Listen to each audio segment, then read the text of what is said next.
Hi, everyone, and welcome back to Wine and Web 3. I am Jana Kreilein, co-founder of dVIN Labs, though you may know me as the Wine Girl, my social media alias. I've spent the last decade and a half as a wine communicator, television host, and wine judge, working with some of the biggest brands in the industry. I am also a WSET diploma holder and wrote my thesis on how climate change affects winemaking. But my focus now is really on blockchain and how it unlocks massive opportunity and solves some really long-standing problems within the wine business. So a little bit about dVIN Labs. dVIN Labs is revolutionizing the luxury wine industry, and we're doing that by becoming the foundational data layer for the $1 trillion wine asset class. With blockchain-powered solutions, dVIN is unifying the fragmented wine market by tokenizing luxury wines as real-world assets. You've seen that RWA all over the Web3 space on social, RWA real-world assets. So dVIN makes the wine market more accessible, transparent, and data-driven, which allows winemakers, investors, and enthusiasts to benefit from a smarter and more connected ecosystem. And I'm Garrett, another co-founder of dVIN Labs. I was a tech guy earlier in my career. I sold my company and dumped it into a vineyard and a winery in Argentina. And I've been kind of in the tech and wine business ever since 2021. I've been working with dVIN Labs to kind of marry my two passions together, wine and technology. Today, we're talking about DePIN, decentralized physical infrastructure networks. It's a big topic in Web3. You've probably heard of companies like Filecoin, Helium, or HiveMapper. A DePIN is actually, it's a pretty simple idea. It takes any structure that is highly decentralized and allows for a decentralized network to track information or to track data. Why is that important for the wine industry? Well, the wine industry, obviously, big atomized industry, $100 billion industry with 30,000 winemakers, 10 million middlemen all around the world. And this $100 billion industry has a $10 billion problem. That problem is provenance. What it means is, you know how when you go to a restaurant and the som opens a bottle and pours a little bit in your glass, you're supposed to smell it and taste it to make sure it's okay. The reason for that is many times as wine is making its way through the supply chain, it is left on a dock in the hot sun for too long, or it's in a hot truck, or it's subjected to too much humidity. And so the wine in that bottle goes bad. And because it's in a bottle, you can't really see it. Like, there's other industries that have the same problem, meat, vegetables, fruits, flowers. But those industries are both, have a really centralized or vertically integrated industry. And also, like, if the meat goes bad, you can tell, right? If flowers go bad, you can tell. But with wine, because it's in a bottle, you can't tell. So 1 in 10 bottles ends up being spoiled and ends up being poured out. That's a $10 billion problem in the industry. And because the industry is so atomized, really the only way to solve that is with a DePIN. How we're looking at it is with using RFID technology, where every bottle would have an RFID sticker, and every single point through the supply chain would have RFID readers that would report back location, temperature, and humidity. So at the end, you could take that individual bottle and track it all the way back to the winemaker. So how are we doing that? Well, we're doing it with a company called RedBite Solutions. It's a partner that was really one of the pioneering companies in RFID out of Cambridge. We met Alex Wong, the CEO, when we were speaking at the London blockchain conference earlier this year. He came and introduced himself to us and said, "We really need to talk. We've got what we're doing and what you're doing really fit really well together." So we went to dinner. We've talked a bunch of times since then. They've become a strategic investor in dVIN Labs. And we're really excited to be working with them on building out this global DePIN solution, tracking bottles, we say from grape to glass, all the way from the winery, to your table. Yeah, and the founders of RedBite were actually the original architects of the RFID EPC network through the Auto ID Center, also where the Internet of Things was first coined. So it's pretty interesting. RedBite is actually powering the largest RFID deployment in the world across more than 50 countries. RedBite are invested in dVIN Labs and are a strategic partner in delivering our global DePIN activation. So let's dive in with Dr. Alex Wong. Cheers. All right. We are live. All right. Hello. Great. Hello, hello. Hello, everybody. Welcome back to another Wine Wednesday. Rodolfo is joining us. Hi, Rodolfo. Hello. How's it going? Look, Alex, we do this. We go through this every Wednesday. We go through the motions, and it's like, what are you drinking? What are you drinking? And Rodolfo's always drinking tap water because he's in Boston, and we'll have to let it slide. But all I know is that I'm here just to drink wine, right? Nothing else, isn't it? That's exactly right. And so we're coming in from 4 different locations around the planet. I'm coming in from Barcelona, so I'm drinking a Rioja, a nice Gran Reserva 2014. It's very, very exciting. Who's next? Jana, where are you coming in from? Well, I'm coming in from Dusseldorf, Germany. And I'm drinking, well, I don't know what I'm drinking yet. I haven't tasted it or smelled it yet, but I was just given a blind wine. Dangerous. So we'll see if I can figure it out by the end of this call, hopefully. Fantastic. Well, I've got nothing as fancy as you, David, but it's called Pure Shore. It's supposed to be good for the environment. And it's really good. It's good. It's good. That's fantastic. And Rodolfo, what vintage? He's all frozen. Oh, Rodolfo's having internet issues, but he's frozen. No, I blame Twitter. Okay, reach out to Elon Musk on that one. Such a jolly way. That's a great Definitely freeze. Twitter's fault. So let's do quick introductions. Jana, why don't you start? Well, hello, guys. If you don't know me, well, then you're seeing too much of Dave. My name is Jana. I'm one of the founders of dVIN Labs. Background is pretty much fully wine before I got into this project. So I have my WSET diploma, wrote my thesis on winemaking and climate change. Lots of interesting things there that we could get into, but today we're going to be talking about dPIN. So today we've got Dr. Alex Wong of RedBite Solutions joining us.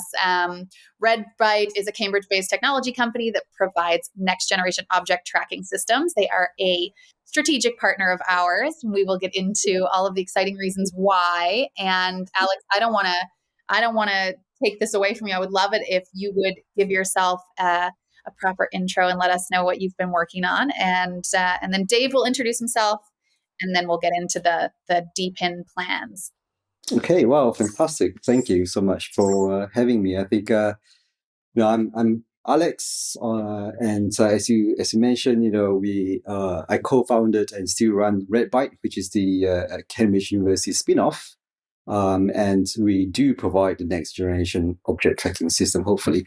So we're into RFID for a long time now, and love to be able to talk to you guys more about RFID and how we see the future of RFID with the whole dPIN upcoming. Yeah, awesome. Cool. We're excited to dig into that. So, Dave, would you please introduce yourself? Excited for you to be here, Rodolfo. Why don't you go next? Just before you never know how long your connection's going to last. Do you want to do a quick intro? Hi, everyone. I apologize. I am drinking what I hope is 2024 vintage tap water and nothing older. I am hotspotting to my cell phone, which is super glamorous as a tech company. But I'm hoping I can get a technician out here to fix my internet. I am one of the co-founders of dVIN, along with Dave and Jana. Alex, it is a privilege, an honor to finally at least be on the same screen and hopefully have a chance to meet in person. So far, it's all been it'd be great, yeah. Remote and digital. You would have met Alex Rodolfo in Singapore. Well, lots of things happen in Singapore, so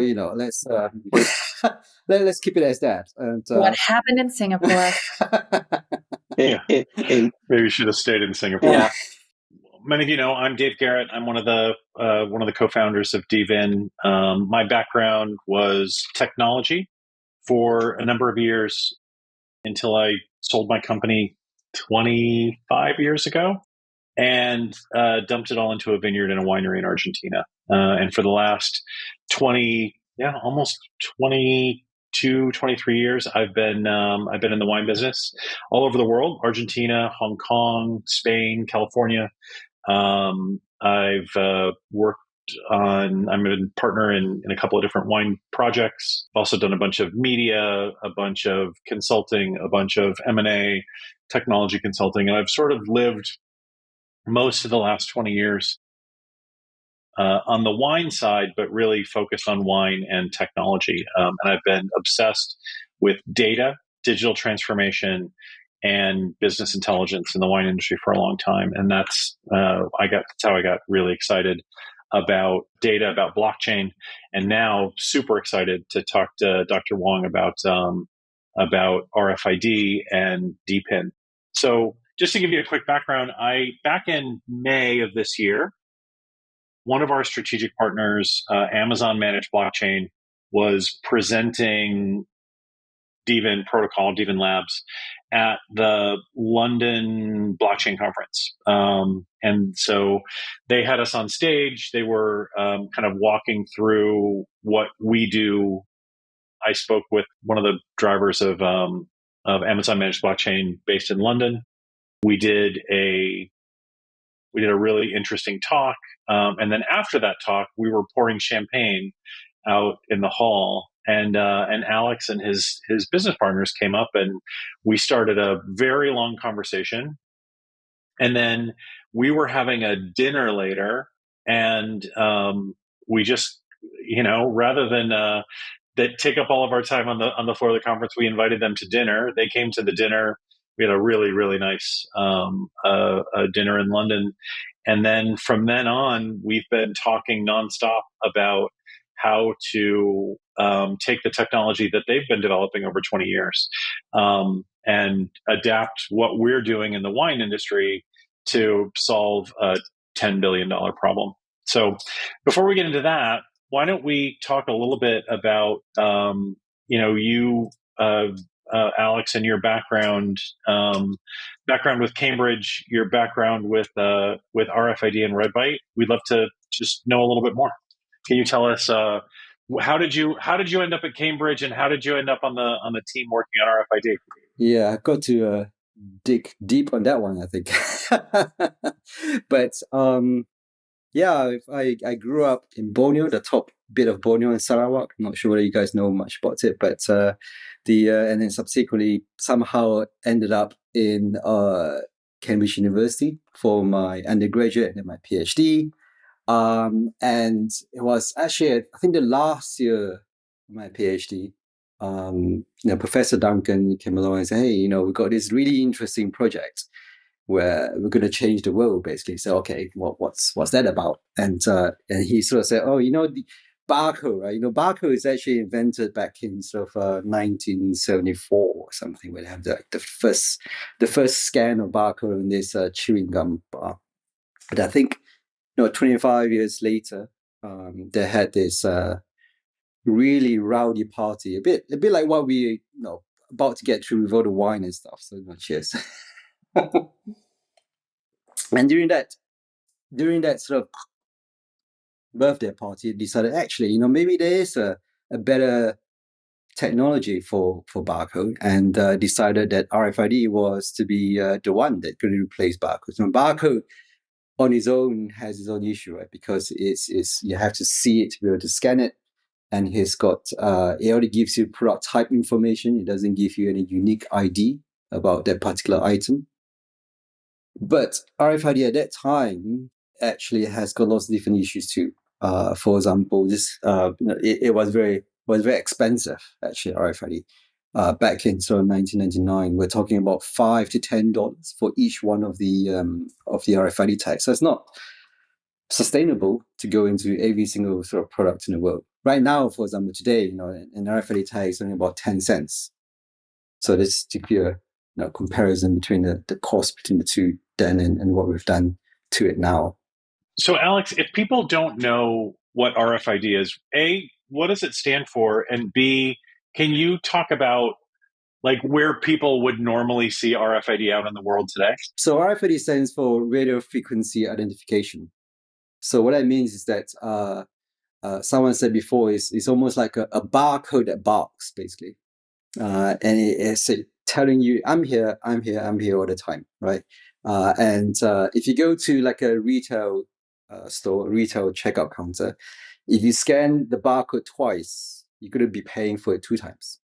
But not with RFID, right? RFID, you can pass it through the integrator and you will know exactly what it is and you will charge you once because it's got the unique identification inside and you don't need to visually see it to be able to know that it's there. So in a nutshell, that's what RFID is. Am I correct in thinking that some of the original use cases were for anti-theft, or is that a different technology? It's similar technology. It was meant to replace the electronic article system, the EAS system. And the funny story is that every time you walk out from a particular retail store, and it's fine because you bought it from the store, but you go to a different store, it starts to beep. And it's because the EAS system only has 2 bits. It's going 1 or 0. So depending on whether is 1 means it's been paid or 0 been paid, that's been decided by the retail store, which is why sometimes when you bring a paid item into a different store, it starts to beep because that store thinks that, actually you have not paid for it, but actually you have paid for it. So all these things actually is solved using RFID for anti-theft purposes. But actually the majority of why retail stores really, really love RFID, especially guys like Walmart, Marks and Spencer, is that it really can do inventory stock check really quickly. So if you have all your items, especially clothing, for example, you have different sizes of clothing, and every single one of those has a unique identification.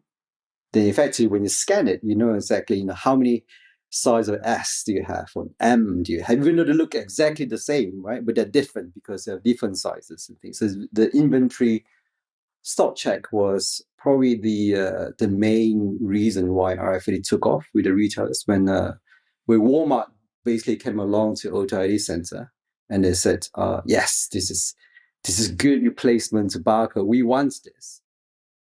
But however, at that time, they can't just deploy it because of a few problems. One is the cost I mentioned, right? It's just too costly to put like a $5 or $10 tag into every single item.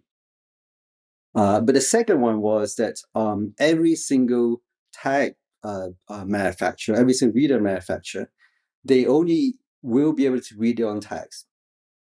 It is not interoperable. So you imagine Walmart or Tesco having to pick which reader to use. It's impossible, right? Because they have everything from everyone, right? So therefore we decided, okay, first, what someone said before, less is more, right? So first we need to remove all the unnecessary features in tags and just bring all down to just the unique identification. That's what we've done. And secondly, we need to create standards in which reader manufacturer can actually read different type of tags. So then we came up with things like the electronic product code, the EPC code that goes into the tag, and how then the tag can communicate with the reader, and how the reader then communicate with the software. So if there's standards for those, then everyone can just come in and compete based on performance, but still adhere to the interoperability to the standard. So that's why right now, we have so many different type of tags to choose from, but it still works with the RFID readers that we have. That's really interesting. So was that the beginning of RedBite? Can you talk a little bit about RedBite, how it was founded, when it was founded, who are your partners, and what your mission at least was when you founded it? So we know about RFID back then, and we thought, okay, let's start and spin out RedBite. Actually, RedBite was name RedBite was put forward to the guys instead of EPC. So I wanted to call it RedBite, but I think it was too cool for them at that time. So no, we're not going to call it RedBite. But RedBite is a play on the word Bluetooth. If you guys don't know, but sooner or later we'll bring it back again. But RedBite, that was too cool for Walmart for sure. Too cool for Walmart, yeah. But not too good for us, so so it'll be good. So RedBite was started at the back of the whole RFID revolution, right? And at that time, also we have Kevin Ashton, one of a colleague who coins the phrase "Internet of Things," right? Because if you're able to provide just a unique identification for physical objects, then everything else should be on the internet. It's actually internet for things, but internet of things sort of stuck, right?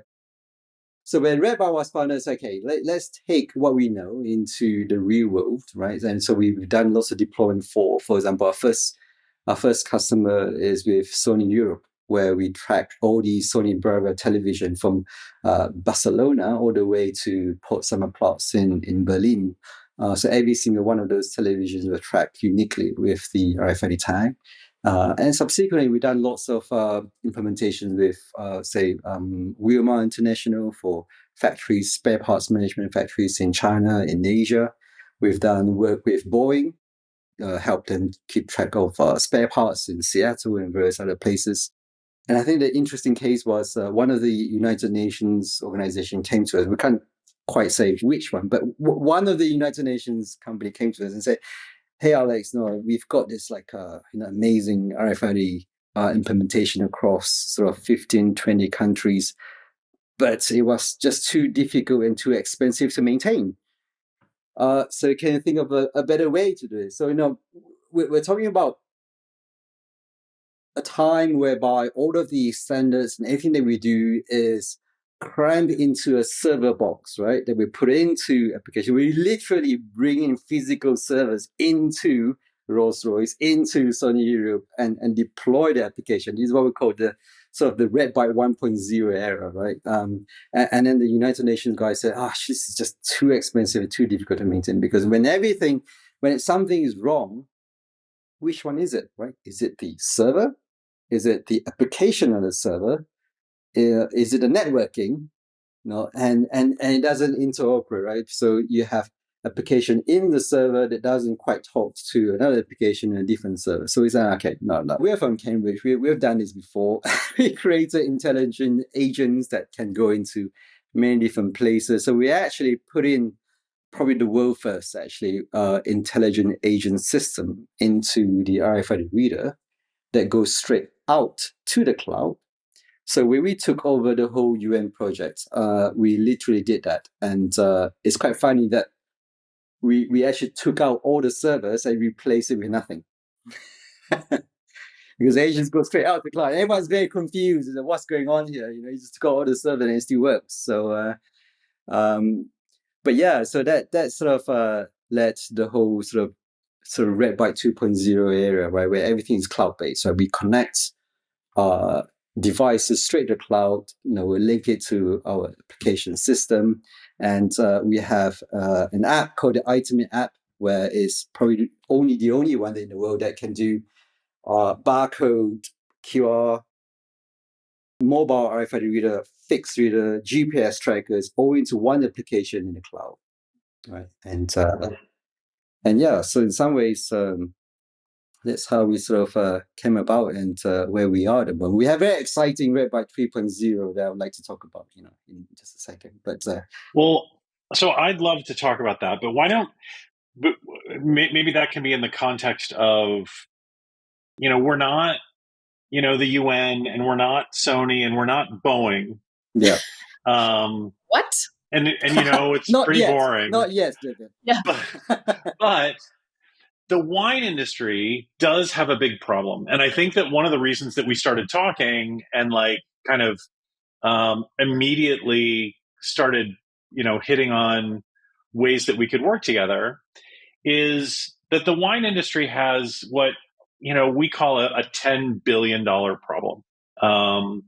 And that problem is that, wine, unlike most other things in the world, when it's transported and stored all the way from the winemaker to the consumer, and most wine travels very far, right? What we say all the time is when you drink a great bottle of wine, it was usually made 10 years ago by somebody 10,000 miles away. Well, those 10 years and 10,000 miles are very important because unless wine is stored and transported with the correct temperature and the correct humidity conditions, the wine gets spoiled. And most people know, like if you go to a restaurant and when they open the wine, they'll pour a little glass. Either maybe sometimes the sommelier will taste it, or they'll have someone at the table taste it before they pour it for everyone else. And the reason that they do that is because fairly often, about 1 in 10 bottles ends up being spoiled. And that problem, if you take the entire industry of three in the luxury industry, maybe 3 billion bottles a year, worth over $100 billion a year. If it's 1 in 10 bottles, that's a lot of wine, right? They're pouring 300 million bottles of perfectly good wine down the drain. And that hurts my heart, right? Like that's bad. More the money, right? It's also $10 billion in cash, that's a bad thing too. But like the wine, they're pouring all that great wine. Somebody 50 years ago planted a vine and then took very good care of that wine for years and years and years, and then very carefully grew grapes and then very carefully cut the bunch of grapes off of that vine and then carried that bunch of grapes into a winery and like very carefully like worked for months and months to make wine out of it. And then they put it in a barrel and it sat in a barrel for 2 years, and then they put it in a bottle and it sat in a bottle for 2 years, and then it went on a truck and a warehouse and another truck, and then it got to somebody's house and they put it on a shelf for 4 years, and then they open it and it ends up being bad. I mean, so all of that work is for nothing. This is, first of all, I feel like this is going to, everybody watching this, I'm sure that at some point we're going to have a great edit of this. And Dave and I have talked about this, where Rodolfo and I are like trying to get a word in edgewise, but you can't. Yeah. And now we've got I'm Dave just saying, like all of that work happened, and then Jana left the bottle in the back of her car at a Walmart in Scottsdale for 3 hours, and the wine ends up being bad. What was I doing in Scottsdale, Dave? I mean, I don't know. What the heck? Maybe you were in San Antonio. We should talk about San Antonio, maybe, Jana. We should. My point is this: like, there's got to be a way.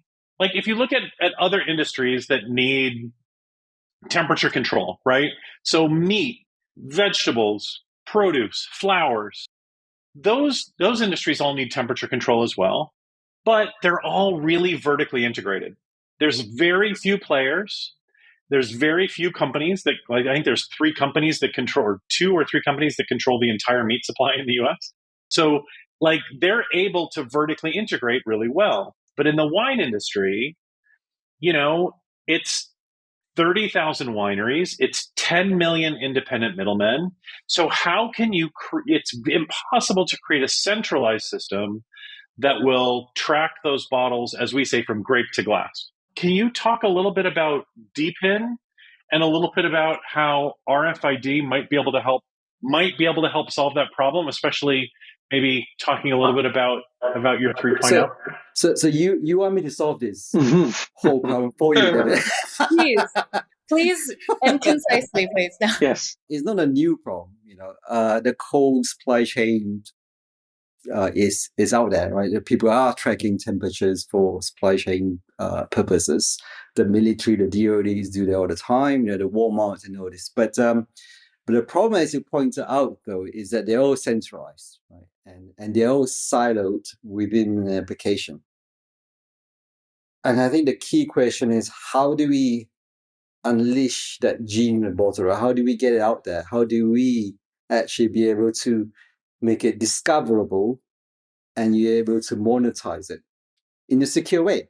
right? So I think that's what's lacking actually. When we did the Auto ID Center back then, we had this grand vision of, let's have this thing called the Object Naming Service, the ONS, which is the equivalent of DNS, right? So let's have a system whereby you can discover information about objects, basically.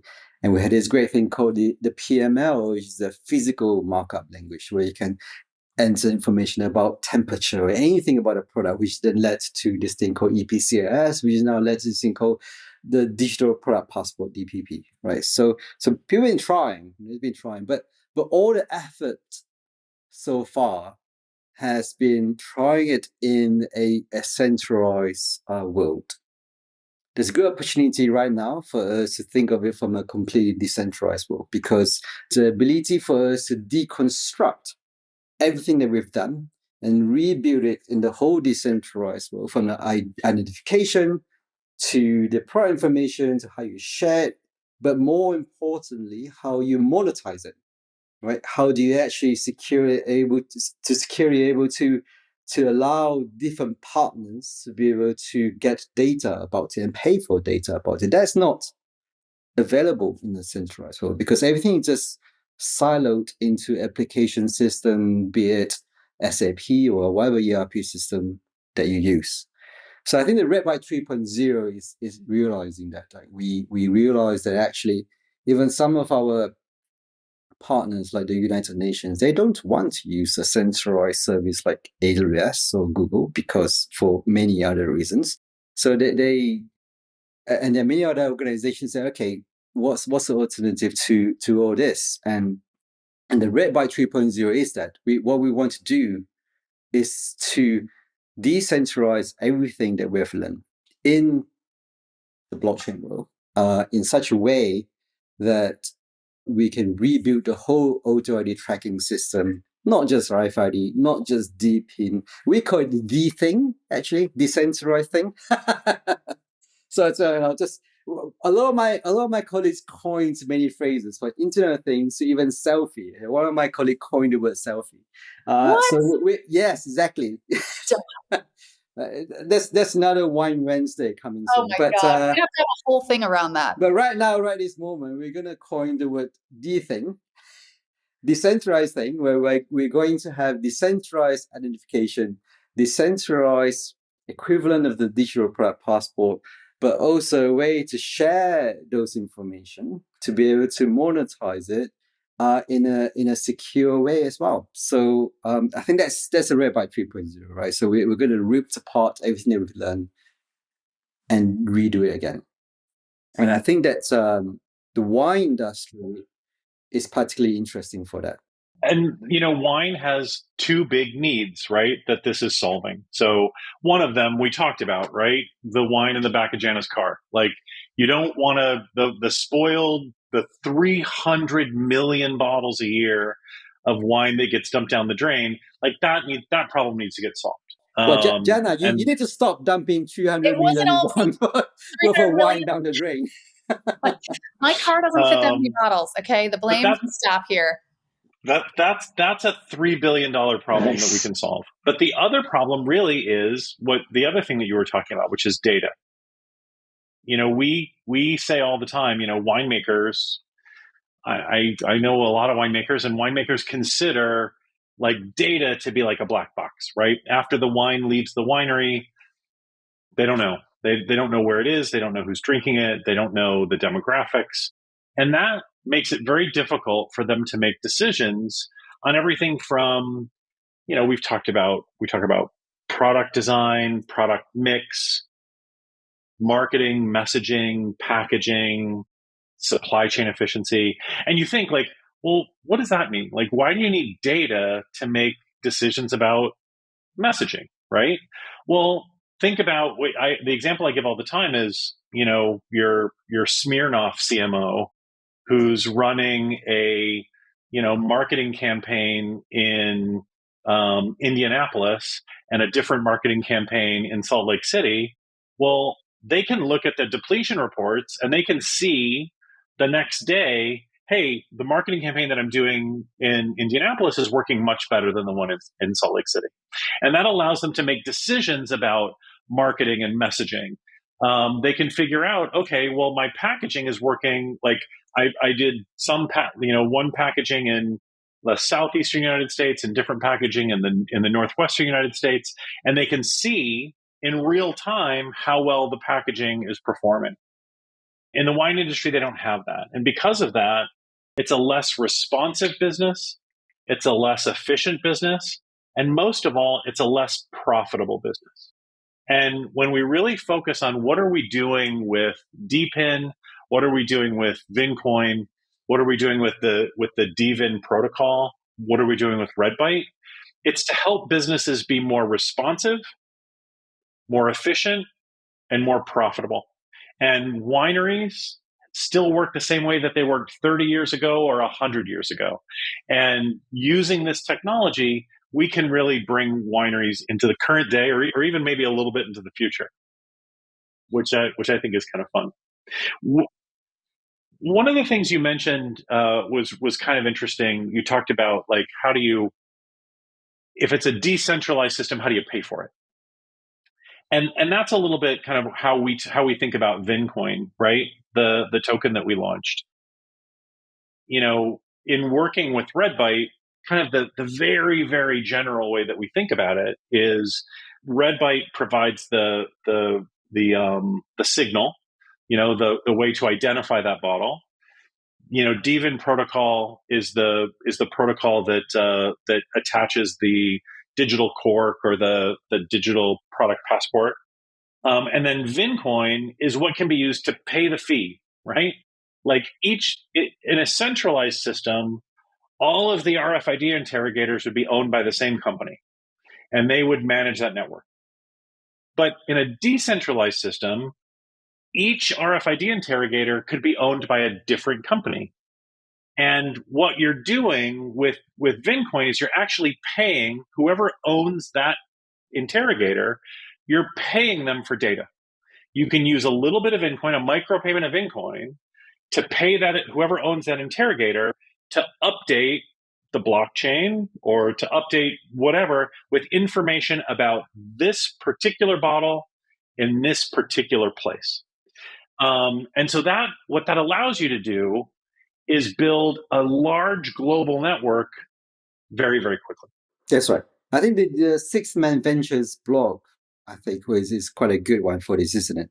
Because it talks about how in a centralized application, you have all the capital up front. You don't really know what's going to go on, coming in the future, who is going to use it and who's going to pay for it. But the whole decentralized blockchain solve a lot of that, right? Because the whole monetization and how you actually do it can actually be very different than the centralized model. So I think that's one thing. But but have you heard of the phrase wine is sunlight held together by water, David? Yeah. However, unfortunately, water is the nemesis of RFID. And actually, say that one more time. Sorry, I missed it. So RFID hates water, actually, because it detunes the whole radio frequency. It makes it harder to actually read the one. But that's maybe 10, 15 years ago. Right now, there are many different sort of solutions you can do to actually read that better, right? But for the wine supply chains specifically, we need to figure out the best way to tag all the wine bottles in different configurations. We need to figure out a way to tag all the crates. We need to figure out a way to tag all the pallets. And I think that, for the wine industry, that's probably step one, and that's solvable. It's all the tech is there.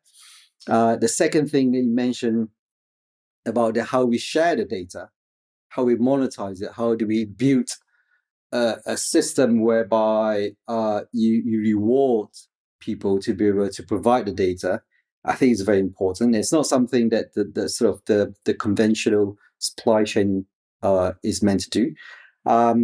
And in the distribution center, as well as in the warehouses, these guys are going to see wines from all sorts of wineries, right? So not just from one. So how do you then be able to filter it, to be able to share the right wineries and the right end users. I think there are lots of things that we can actually work on to be able to solve that problem, to be able to push this forward. And there'll be also AI is going to play a big role as well, because you're likely not going to read everything, right? So you're going to have some sort of imperfect data at some point, but you're not going to read it 100%. Perhaps you read it 98%. But then you'll be able to then string together all the different events and make a deduction about what's actually going on in the supply chain. So there's actually a tremendous amount of work that's worth doing to actually push this forward.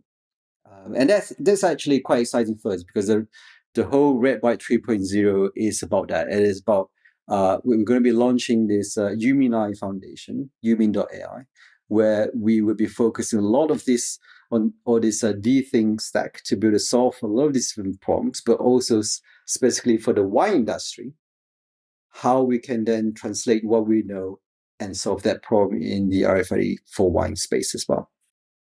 There are a couple of questions in the chat which might be worth pointing out. Oh. Questions and interesting comments. But yeah, go with the question. Maybe Heather's question. I try to apply a small filter here as I go through these. Jan, I hope you'll trust my judgment. So there's a question: how are the tags applied to the bottles, and how are they read throughout the supply chain to enable the upload of the data, i.e. trucks, boats, distributor warehouses, retailers, restaurants, etc.? I think every single wine bottles will be tagged with RFID, and we need to figure out, and there are many different options out there, and of sort of what RFID tags to use. And you have an integrator, a reader, that reads all of the RFID tags to the wine bottles across different parts of the supply chain. And that goes straight out to the whole DePIN infrastructure.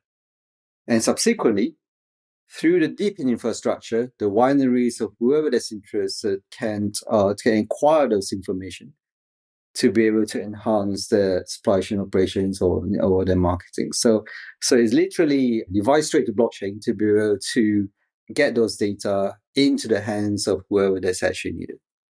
And I think just to say, how are the tags applied to the bottles? So that's going to be something that happens at the winery.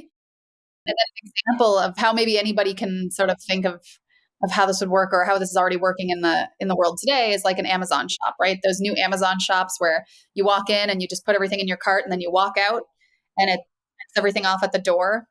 How similar is this to that? Well, the Amazon one uses vision.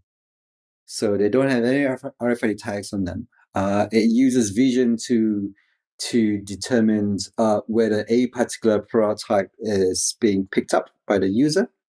And it's all good. However, it doesn't have the unique identification that's required, right? It doesn't actually say this particular bottle came from that manufacturer and going to this user, for example. So RFID is much more unique in terms of its data that it collects compared to something like the Amazon Vision system. When you were doing the labels, Jana, in for Breakpoint, weren't they were doing antennas, they were inserting them between two layers of paper for the label. Would that work the same way with RFID? Yeah, Alex. So basically what Dave's talking about, when we had we did NFC chips for, and you can see, I mean, I'm sure a lot of people on this call have seen these, but there's an antenna embedded in that sticker, right? And so the same idea for RFID could be that you just embed it between two sheets of paper on the label, for example, right? Correct. Yeah. And the one that you have, which is beautiful, by the way, Jana, is it's a very short range. It's for NFC, right? It's for the smartphones to tap. The RFID system that we envisage will be the Gen 2 UHF system, the second generation ultra high frequency RFID tags. It gives you about 5 to 6 meters range as you read it. So it's much more suitable for supply chain where you have integrators at different dock doors or a different area of interest, and you're able to read theoretically thousands of tags per second. So the winery would basically send out a pallet of wine, and when it leaves the winery, you'd have those interrogators maybe on the door of the warehouse. So it goes out, and then it goes onto a truck that also has interrogators and is a temperature controlled truck. So not only every warehouse through the supply chain, but also every kind of vehicle. Yeah, you can also have RFID in vehicles as well to be able to read that. So you can actually secure the whole supply chain from end to end with RFID and complete transparency into what's moving where. I love this. You know what? So many people ask us, I don't know how many times people have asked us, like, why would you put wine on the blockchain and what does it solve? Well, like, this is amazing. This is fantastic, and there's some more comments and questions. Alex is getting a lot of love. Rodolfo, I'm just curious about the filter because I don't think you had to filter anything from Heather's question. So I'm go on. Like, I want to know what you're trying to filter here. Okay. There was a comment saying Helium's IoT network may help. I'm going to group these just for efficiency's sake. And then Alex is getting some love. You guys need a clone of Alex in your family. I think maybe it's a reference to we need Alex in dVIN. And well, why do you guys think we're talking to him on a Wine Wednesday? Yeah. We've already adopted him. He's in. Well, happy to be part of the family. Well, we're happy to have you, Alex. This is a great partnership. And there's an adaptation question. I believe you have to have a specific reader and software to read the specific dVIN RFID tag, similar to your NFC chip. How are you planning to grow by getting all the different players in the ecosystem to adapt? Are you going after small manufacturers to gain growth and hope for a white whale? Are you targeting financial firms that provide grapes to wineries through their farm investments like dVIN? Are you going after distributors? Dave said, yeah, I could see he was just like, yeah. So here we go. I think I'll answer the first question. Maybe David can answer the rest, which is that, this is the exact same question that were put forward to us when we were trying to set the standards for RFID, right? So everyone has their own standards, as in their reader only works with their tag. And we came up with standard which all the different readers can talk with all sorts of tags, right? And I think this is the same for dVIN as well. It doesn't need to be a dVIN specific tag. As long as we use the right RFID standards, we'll be able to read it. I think that, having different types of readers, different tags that we can choose from for the different types of wine, different supply chain, I think that works. And I think we don't need necessarily to have our own standards for the RFID physical layer, at least the tags and readers.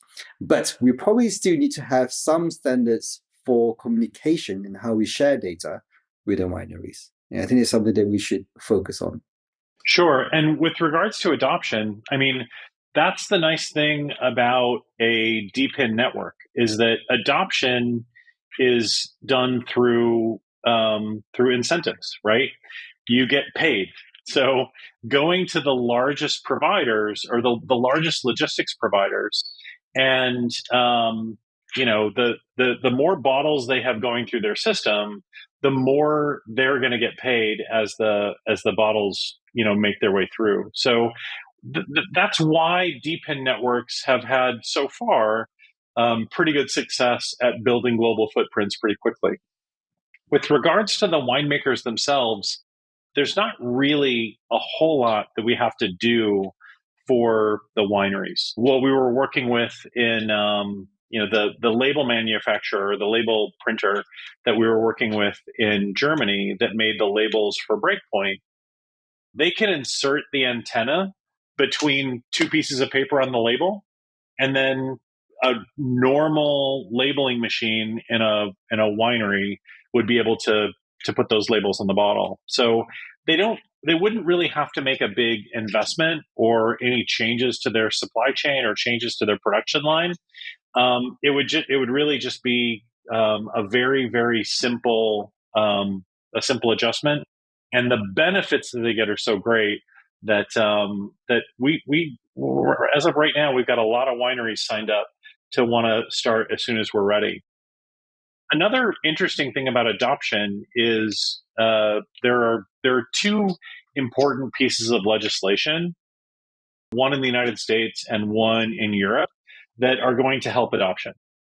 In the EU, there's an EU rule that by 2030, all luxury products that either terminate or originate inside the EU need to have a digital product passport.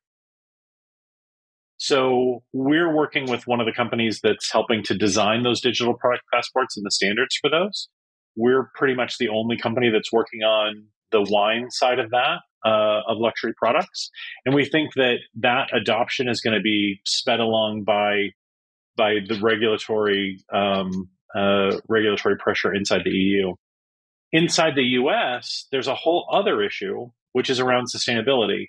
And winemakers, by the end of this year, by January 1st of 2025, are going to need to provide reporting on sustainability reports, on carbon footprints for individual bottles of wine.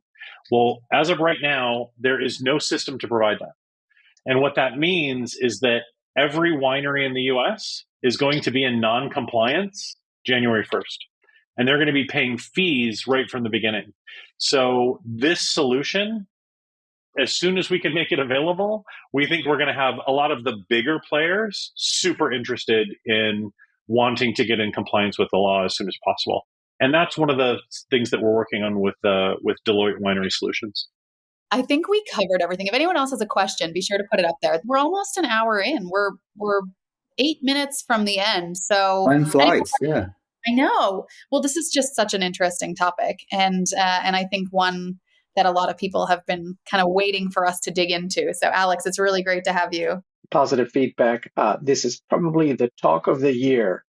NGL. I'm not very good at what that stands for. Oh, Rodolfo! What does that stand for? Not gonna lie.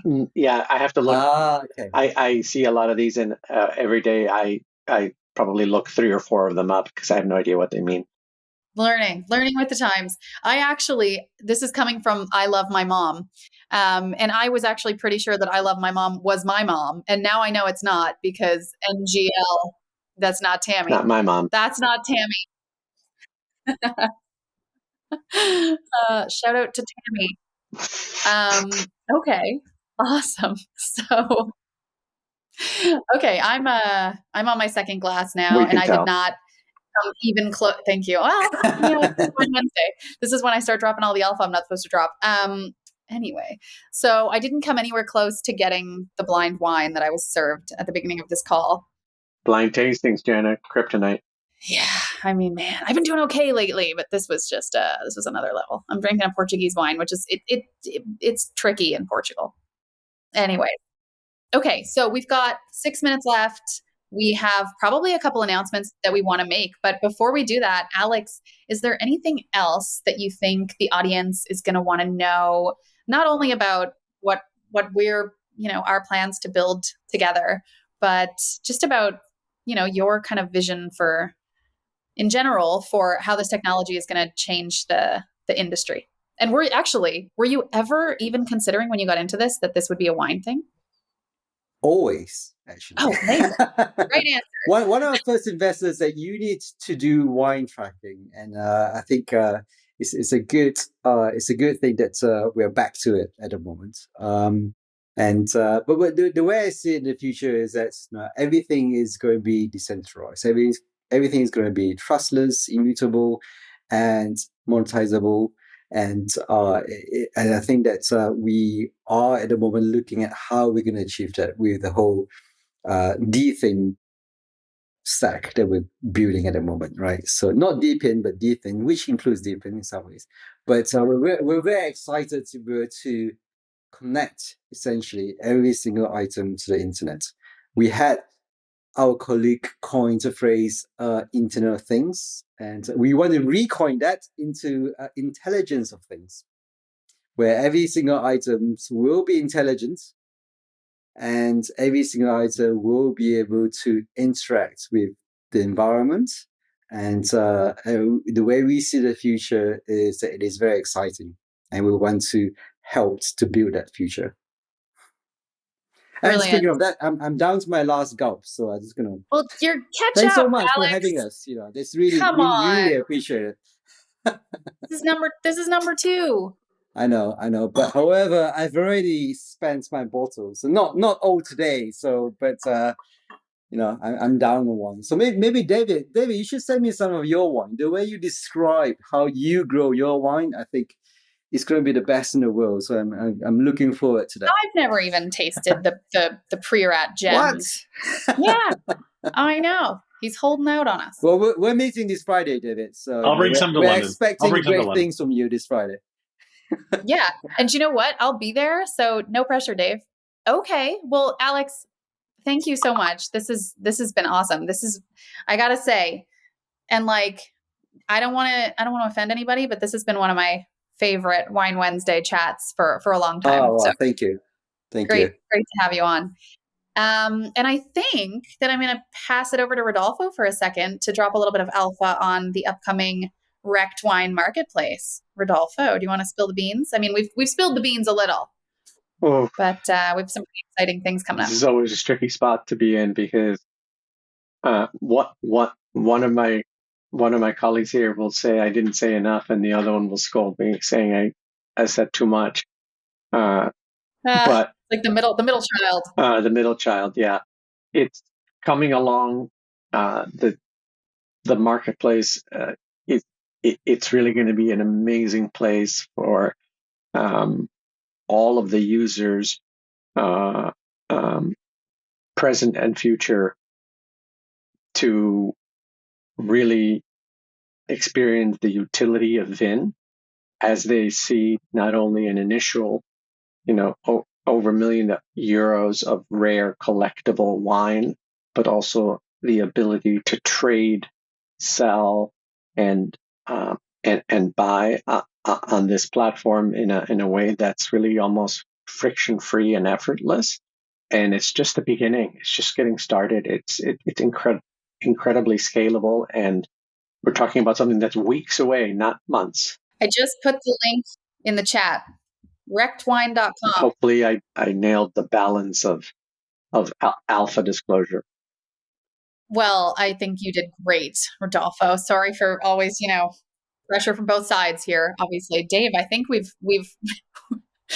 I don't know if we've scarred Rodolfo or traumatized him, but obviously he's getting some backlash. So yeah, there is a marketplace that is going to launch very, very soon called wreckedwine.com. We are powering it. So if you visit that link that I just put into the chat, you will be able to put your email address in there and stay up to date. But guys, this is a reason to hold on to your VIN coin. So if you need one, if you needed one, this is reason 648. Yeah. I have to run, but this has been amazing. Alex, fantastic. Thank you. Take care, Rodolfo. See you soon. Thank you so much. Bye, Rodolfo. Bye, guys. Thanks, everybody. Thanks, everyone, for having us. Thank you. Thanks, Dave. Thanks, Jana. Bye, everybody. See you next week.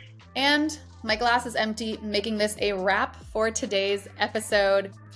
Before we go, just a quick reminder. If you enjoyed this conversation and you want to stay on top of more content like this, please make sure to like, subscribe, and hit that notification bell if you're watching this on YouTube. If you're tuning in on audio platforms, don't forget to follow us and leave a review. It really, really helps us reach more listeners like you. And for a more in-depth analysis, be sure to check out our white paper that is linked through our website at vincoin.xyz. And of course, join our community of curious thinkers, wine enthusiasts, and investors by giving us a follow on socials, where you can find us under dVIN Labs. That's DVIN Labs, LABS. Thanks again for joining us, and stay tuned for more, and stay thirsty. But most of all, remember, drink the good stuff. Cheers, guys. See you next time on Wine and Web 3 with dVIN Labs.